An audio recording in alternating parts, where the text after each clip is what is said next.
السلام علیکم ورحمۃ اللہ وبرکاتہ۔ علم طبیعت فزکس کے اس سیشن میں ہم لوگ برقی رو کے مقناطیسی اثرات magnetic effect of electric current کے متعلق سمجھنے کی کوشش کریں گے۔ امید کرتا ہوں آپ غور سماعت فرمائیں گے۔ تو شروعات کرتے ہیں برقی رو کا مقناطیسی اثر۔ تو برقی رو کا مقناطیسی اثر سمجھنے کے لیے ہمیں سب سے پہلے یہ چاہیے کہ مقناطیس کسے کہتے ہیں، اس کو سمجھیں۔ مقناطیس میگنیٹ، مقناطیس وہ ہے جو لوہے اور چند دیگر اشیاء کو اپنی طرف کشش کرتا ہے اور آزادانہ حالت میں شمال اور جنوب کی سمت رکتا ہے، اس کو ہم مقناطیس کہیں گے۔ اب سوال یہ پیدا ہوا کہ مقناطیس کے اندر یہ صلاحیت پیدا کیسے ہوئی، دوسری اشیاء میں یہ صلاحیت موجود کیوں نہیں ہے؟ تو اس کے لیے ہمیں یہ سمجھنا ہوگا کہ مقناطیس کی بناوٹ کیسی ہے۔ تو جب سائنسدانوں نے مقناطیس کی بناوٹ کے متعلق تحقیقات کی تو انہیں پتا چلا کہ مقناطیس میں موجود جواہر، جو ذرات بھی کہہ سکتے ہیں ہم، یہ ایک مخصوص ترتیب میں ہوتے ہیں۔ یہ ذرات کا ایک مخصوص ترتیب میں ہونا اس کے اندر ایک قوت کشش پیدا کرتا ہے، اسی قوت کشش کو ہم مقناطیس کہتے ہیں، جبکہ دیگر اشیاء میں یہ ترتیب موجود نہیں، جس کی وجہ سے وہ غیر مقناطیسی اشیاء کہلاتے ہیں۔ لیکن اس کا مطلب یہ نہیں کہ ان کے اندر وہ چیز موجود نہیں ہے، حالانکہ ان میں بھی کشش پائی جا سکتی ہے، لیکن یہ جوہر کی سمت دوسرے جوہر کے مخالف ہونے کی وجہ سے ان کی مقناطیسیت ضائع ہو جاتی ہے، اس طرح سے وہ اپنی مقناطیسی خصوصیت کھو دیتے ہیں۔ اسے ہم سمجھ سکتے ہیں جیسا کہ ایک کیل کو لے کر، جسے ہم میک بھی کہتے ہیں، اسے لے کر ایک مقناطیس لیجئے اور اس کے ایک خطوط کی مدد سے ایک ہی سمت میں اسے مس کرتے رہیے، سمت نہ بدلیں۔ اگر ایک ہی سمت میں بار بار مس کرتے رہے تو اس کیل کے ذرات جو ہے ایک ہی سمت میں آ جائیں گے، جس کی وجہ سے وہ کیل یا میخ مقناطیس بن جائے گی اور وہ بھی لوہے کے ذرات کو کشش کرنے لگے گی۔ تو اس سے یہ پتا چلا کہ اس کے جواہر جو ہے یا ذرات ایک ترتیب میں ہونے کی وجہ سے اس کے اندر وہ صلاحیت پیدا ہوئی۔ اب اس میک کو کیا کیجئے، بار بار نیچے گرائیے۔ گرانے کے بعد پھر اس میک کو لے کر لوہے کے ذرات کے قریب لے جائیے تو وہ کشش نہیں کر پائے گا۔ وہ اس لیے کیونکہ اس کے ذرات اب کیا ہوئے، جو ترتیب آتے بے ترتیب ہو گئے، تو وہ غیر مقناطیسی شے میں تبدیل ہو جاتا ہے۔ تو مطلب ایک کہنے کا، وہ مقناطیس نہیں رہا، اب اس کے اندر وہ قوت کشش نہیں ہے کیونکہ ذرات جو ہے بکھر گئے ہیں، وہ ترتیب میں نہیں ہے۔ اور اسی طرح سے جب مقناطیس کو شمال اور جنوب کی سمت رکتا ہے تو اس کا مطلب یہ ہے، یہ جب اسے آزادانہ حالت میں لٹکاتے ہیں یا کسی مقناطیس کو دھاگے کی مدد سے جب لٹکایا جاتا ہے تو ہمیشہ زمین کے شمال اور جنوب کی سمت میں رکتا ہے، کیونکہ زمین بھی خود ایک مقناطیس ہے، اس کے اطراف پائے جانے والا مقناطیسی میدان کی وجہ سے یہ کشش ہوتی ہے۔ تو یہ ہمارے مقناطیس اور زمین کی مقناطیس کے درمیان جو کشش کی وجہ سے، اسی کی وجہ سے وہ شمال اور جنوب کی سمت آ کر رکتے ہیں۔ تو اس سے پتا چلا کہ مقناطیس کے اطراف ایک نہ نظر آنے والا ایسا علاقہ پایا جاتا ہے جو کشش کرتا ہے، اسی کو ہم مقناطیسی میدان میگنیٹک فیلڈ کہتے ہیں۔ تو یہ دکھتا کیسا ہے، کیا کرتا ہے، وہ ہم دیکھیں گے۔ تو یہ دراصل مقناطیسی میدان خطوط کی شکل میں ہوتا ہے۔ کیسے شکل میں؟ خطوط کی شکل میں ہوتا ہے۔ یہاں پہ دیکھ سکتے ہیں آپ اینیمیشن میں، اور نیچے بھی دیکھ سکتے ہیں۔ جو نیچے کی تصویر ہے، یہ ایک مقناطیس کے اطراف جب لوہے کا برادرہ یعنی لوہے کا ذرات کا پاؤڈر ڈالا گیا تو وہ مقناطیسی خطوط کی شکل اختیار کرتے ہوئے اسی خطوط میں ترتیب وار آ گئے۔ جو ان کی ترتیب ہے وہی ظاہر کرتی ہے کہ مقناطیس کے طرف مقناطیسی میدان خطوط کی شکل میں موجود ہوتا ہے۔ اب ہمیں ان کو غور سے دیکھیں تو یہ کبھی ایک دوسرے کو خطا نہیں کرتے، دیکھ سکتے ہیں ہم، ایک لائن دوسرے لائن پہ خطا نہیں ہو رہی ہے، کاٹتے نہیں ہیں۔ تو یہ کبھی بھی مقناطیسی خطوط جو ہیں وہ ایک دوسرے کو کبھی خطا نہیں کرتے۔ یہ شمال سے شروع ہوتے ہیں اور جنوب پر اختتام پذیر ہوتے ہیں، کہاں سے؟ شمال سے شروع ہو کر جنوب پر اختتام پذیر میں آ کر ملتے ہیں۔ اور جب تحقیقات کی گئی ہے، اس تصویر میں آپ دیکھ سکتے ہیں کہ لوہے کے ذرات جو ہے مقناطیس کے قطبین کے قریب بہت زیادہ ہیں، جبکہ درمیان میں کم ہیں۔ وہ اس لیے کیونکہ مقناطیسی میدان کی قوت جو ہے قطب کے پاس یا قطبین کے پاس زیادہ ہے، اور یہاں پہ خطوط کی مقدار کم ہونے کی وجہ سے وہ کمزور نظر آتا ہے۔ تو یہ مقناطیسی میدان ہے۔ اب ہم یہ دیکھیں گے کہ کسی موصل میں جب برقی رو کا گزر ہوتا ہے تو کیا ہوتا ہے؟ تو موصل کئی طرح کے ہوتے ہیں، سیدھے بھی ہو سکتے ہیں، ٹیڑھے میڑھے بھی ہو سکتے ہیں، یا دائرہ نما بھی ہو سکتے ہیں۔ تو اس لیے ہم کیا کریں گے، سب سے پہلے سیدھے موصل تار میں برقی رو یعنی کرنٹ کے گزرنے پر کیا ہوتا ہے، جسے ہم magnetic field due to a current through a straight conductor کہتے ہیں۔ تو آئیے سب سے پہلے ہم کیا کریں گے، ایک تانبے کی تار کو سرکٹ کی مدد سے جوڑتے ہوئے، متغیر مذمت سے جوڑتے ہوئے، امیٹر سے جوڑتے ہوئے بیٹری کو جوڑیں گے، اور چابی کو جب ہم بند کر دیں گے تو کرنٹ کا بہاؤ شروع ہو جائے گا۔ اس کی وجہ سے اس موصل کے اطراف ایک مقناطیسی میدان واقع ہوتا ہے۔ وہ مقناطیسی میدان کا پتہ لگانے کے لیے ہم کیا کریں گے، اس کارڈ بورڈ کے اوپر لوہے کے ذرات ڈال دیں گے۔ تو لوہے کے ذرات جب ڈال دیے گئے تو ہم یہاں دیکھ سکتے ہیں، یہاں پہ کچھ دائرہ نما نظر آ رہا ہے، تو یہاں پہ دائرے نظر آ رہے ہیں، یہاں پہ دیکھیے۔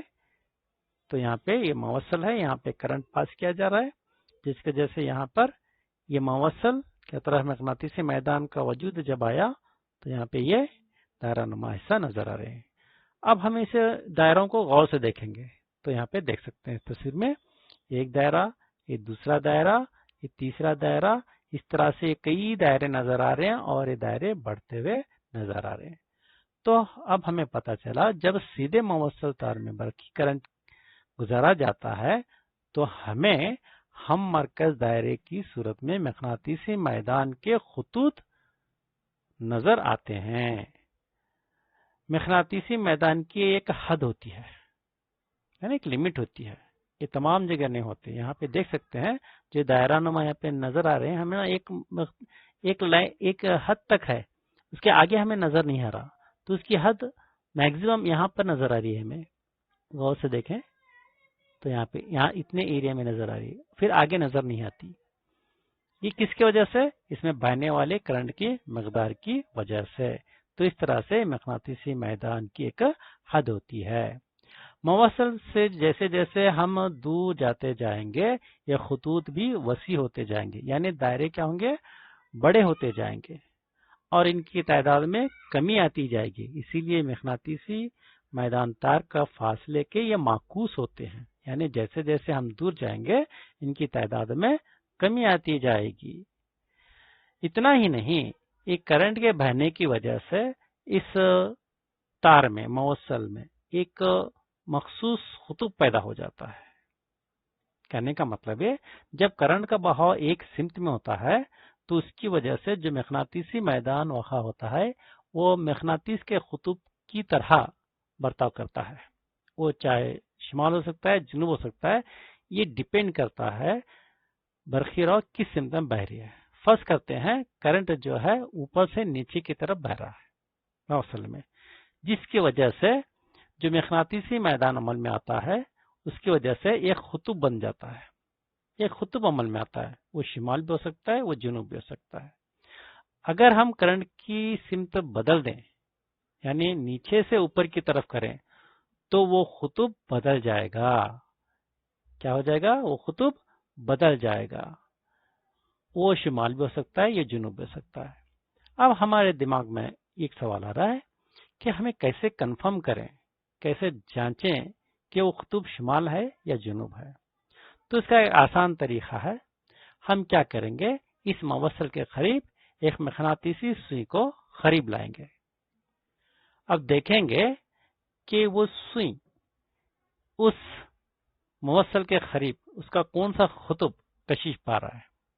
اگر مغناطیسی سوئی کا شمال قطب کشش پا رہا ہے تو موصل کے اندر جنوب قطب واقع ہوتا ہے. ٹھیک ہے، چونکہ ہم جانتے ہیں کہ مخالف قطبین کشش کرتے ہیں، یعنی غیر مشابہ قطبین آپس میں کشش کرتے ہیں، مشابہ قطبین ایک دوسرے کو دفع کرتے ہیں، یہ ہم پہلے پڑھ چکے ہیں.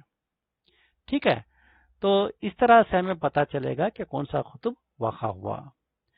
اچھا، اگر ہمارے پاس مغناطیسی سوئی نہیں ہے تو کیا کوئی اور دوسرا طریقہ ہو سکتا ہے کہ جو خطوط پیدا ہوئے ہیں ان کی سمت کیا ہو سکتی ہے، کیسے معلوم کر سکتے ہیں؟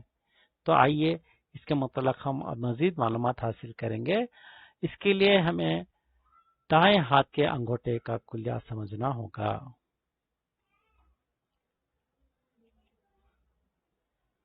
تو یہاں پہ میں نے آپ کے لیے پوائنٹس لکھ دیا ہے جو سیدھے موصل تار میں برقی رو کے کرنٹ کے گزرنے پر کیا حاصل ہوگا. اب ہم دائیں ہاتھ کا انگوٹھے کا کلیہ رائٹ ہینڈ تھم رول سمجھنے کی کوشش کریں گے. جیسے کہ میں نے کہا، جب موصل میں برقی رو بہتی ہے تو اس کے طرف مغناطیسی میدان واقع ہوتا ہے جو خطوط کی شکل میں ہے. خطوط کی سمت معلوم کرنے کے لیے اس دائیں ہاتھ کے انگوٹھے کا قانون رائٹ ہینڈ تھم رول استعمال کرتے ہیں. تو یہ کہتا ہے اپنے دائیں ہاتھ میں ایک کرنٹ بردار سیدھا موصل کو اس طرح پکڑیں کہ انگوٹھا کرنٹ کی سمت میں ہو. تو یہاں پہ آپ دیکھ سکتے ہیں شکل میں یہ موصل ہے، اس موصل میں جو کرنٹ بہ رہا ہے اوپر سے نیچے کی طرف بہ رہا ہے، اسی لیے انگوٹھا ہمارے دائیں ہاتھ کا کدھر ہونا چاہیے؟ نیچے کی طرف. ٹھیک ہے، تو اشارہ کرتا ہوں. تب موصل کے گرد لپیٹی ہوئی انگلیاں مغناطیسی میدان کی میدانی خطوط کی سمت کا اظہار کریں گی. تو یہاں پر ہم دیکھ سکتے ہیں کہ جس طرح سے یہ انگلیاں یہاں پہ ہمیں نظر آ رہے ہیں، یہ دکھائیں گی کہ جو خطوط پیدا ہوئے ہیں وہ کس سمت میں ہے. تو کرنٹ اوپر سے نیچے بہ رہا ہے تو انگلیاں ایسے پھرے تو یہ مغناطیسی خطوط کی سمت ایسے ہوگی. اگر کرنٹ نیچے سے اوپر بہ رہا تو کیسے ہوگی؟ یہ انگوٹھے کو اوپر پکڑیں گے اور انگلیاں ایسے گھوم جائیں گی. تو یہاں پہ یہ شکل سے ظاہر ہے، تو اس طرح سے ہوگا. تو یہاں سے ہمیں پتا چلے گا کہ جو مغناطیسی خطوط وہاں پہ بن رہے ہیں ان کی سمت کیسے ہوگی. اگر کرنٹ اوپر سے نیچے بہ رہا ہے تو ہمیں چاہیے کہ انگوٹھے کو نیچے کی طرف پکڑیں، اور اگر نیچے سے اوپر بہ رہا تو وہ انگوٹھا اوپر کی طرف ہوگا اور وہ ہوگا دائیں ہاتھ کا. تو اس طرح سے یہ بھی پتا چلتا ہے کہ خطوط جو ہے دائروی صورت میں ہوتے ہیں. تو اب تک ہم نے سیدھے موصل میں جب برقی رو کا گزر ہوتا ہے تو اس کے طرف مغناطیسی میدان کیسے پیدا ہوتا ہے، یہ ہم لوگ نے سمجھنے کی کوشش کی ہے. آئیے اب ہم کیا کریں گے، موصل کو دائرہ نما لپیٹ لیں گے. تو دائروی لوپ کے ذریعے مغناطیسی میدان magnetic field due to a circular loop. اب اس میں جب ہم موصل تار کو گول لپیٹ کر اسے دائرہ نما بنا لیے ہیں اور جب کرنٹ کا بہاؤ کرتے ہیں تو کیا ہوتا ہے ہم وہ دیکھیں گے. تو یہاں پہ دیکھ سکتے ہیں آپ، یہاں پہ ہم نے کیا کیا ہے، دائرہ نما لینے کے بعد اس موصل کو بیٹری سے جوڑتے ہیں. جب چابی کو بند کر دیتے ہیں تو کرنٹ کا بہاؤ شروع ہوتا ہے، جس کی وجہ سے یہاں پہ مغناطیسی میدان واقع ہوتا ہے. تو جب مغناطیسی میدان واقع ہوتا ہے اس کی شکل یہاں پہ دکھائی گئی ہے. تو یہاں پہ دیکھ سکتے ہیں ایکسپریمنٹ کے طور پر یہاں پہ ہم نے کیا کیا، تار کو گول گول لپیٹ لیا ایک کارڈ بورڈ میں رکھتے ہوئے، اور دونوں تاروں کو جب بیٹری سے جوڑ کر کرنٹ کو پاس کیا تو یہاں پہ ہم نے دو بڑے دائرے نظر آ رہے ہیں اس کے اطراف. تو اس کے ساتھ ساتھ دیکھ سکتے ہیں یہاں پہ خطوط جو مغناطیسی خطوط ہیں وہ بھی نظر آ رہے ہیں. تو ان کی بناوٹ دیکھ سکتے ہیں آپ. تو دیکھیے، تو جو قریب ہیں وہ دائرے چھوٹے ہیں، جیسے جیسے ہم اس سے دور جائیں گے تو وہ دائرے بھی وسیع ہوتے جائیں گے.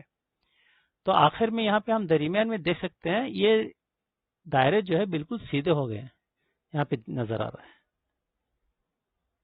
تو اس ایکسپیریمنٹ سے ہمیں کیا پتا چلا؟